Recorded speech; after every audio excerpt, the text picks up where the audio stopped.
નમસ્કાર મિત્રો, સ્વાગત છે બધા મિત્રોનો અમારી યુટ્યુબ ચેનલમાં। તો મિત્રો, ખાસ કરીને આ વિડીયોના માધ્યમથી આપણે વાત કરવાની છે આગામી દિવસોમાં એટલે કે 2026ના વર્ષ દરમિયાન હવે આગળ સોના ચાંદીની બજારની ચાલ અંગે નિષ્ણાંતોનું શું કહેવું છે તે વિશેની માહિતી આ વિડીયોમાં જાણીશું।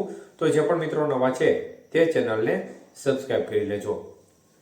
તો મિત્રો, ખાસ કરીને એક્સપર્ટોના મત મુજબ જોવા જઈએ તો અત્યારે એક પ્રકારે અનિશ્ચિતતાનો માહોલ ફરી એકવાર ક્રિએટ થયો છે, કારણ કે અમેરિકા અને વેનેઝુએલા વચ્ચે એક પ્રકારે જે માહોલ છે તે ખૂબ જ ગંભીર રીતે તંગ બનેલો જોવા મળી રહ્યો છે। અન્ય તરફ રશિયા અને યુક્રેન વચ્ચે એક પ્રકારે બંને દેશો વચ્ચે એક પ્રકારે સુખદ સોલ્યુશન આવવાની સંભાવના હતી। યુદ્ધની પરિસ્થિતિ ઘણા લાંબા સમયથી ચાલી રહી છે અને બંને વચ્ચે એક પ્રકારે સમજૂતી થવાની શક્યતાઓ દેખાઈ રહી હતી, પરંતુ એમાં પણ અત્યારે એક બ્રેક લાગ્યો છે, એટલે ફરી અનિશ્ચિતતાઓનો માહોલ ચોક્કસપણે ત્યાંથી પણ બન્યો છે। એટલે સોનું અને ચાંદીની બજારમાં અત્યારે છેલ્લા 3-4 દિવસથી ઘટાડા તરફી વલણ ચોક્કસપણે જોવા મળી રહ્યું છે। મુખ્યત્વે અત્યારે બજાર ઉપર પણ દબાણ આવી રહ્યું છે।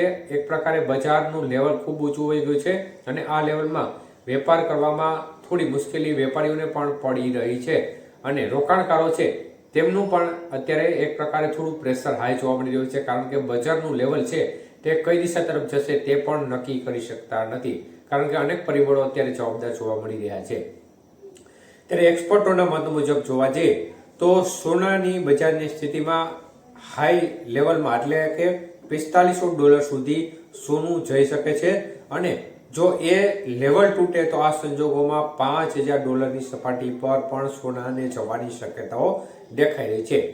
પરંતુ 2025ના વર્ષમાં જે સોનાએ રિટર્ન આપ્યું તેટલું રિટર્ન સોનું આપશે નહીં, પરંતુ ચાંદીની સરખામણીમાં 2026 દરમિયાન સોનાનું રિટર્ન વધારે હશે ટકાવારી પ્રમાણે।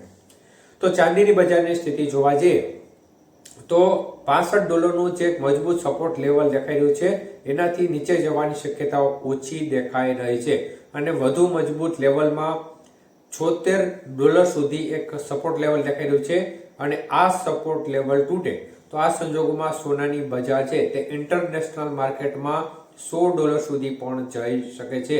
એટલે કે ભારતીય બજાર અનુસાર જોવા જઈએ તો ₹3 લાખ સુધી પણ જઈ શકે છે અને સોનાની બજાર છે તે ઇન્ટરનેશનલ માર્કેટમાં $5000 અને વધુમાં વધુ આગળ જાય તો $5600 એટલે કે ભારતીય બજાર પ્રમાણે 1,70,000 થી 1,80,000 સુધીની બજાર પણ જોવા મળી શકે છે। એટલે આમ જોવા જઈએ તો 2026ના વર્ષમાં પણ તેજીનો માહોલ યથાવત રહે તેવું એક્સપર્ટોનું કહેવું છે।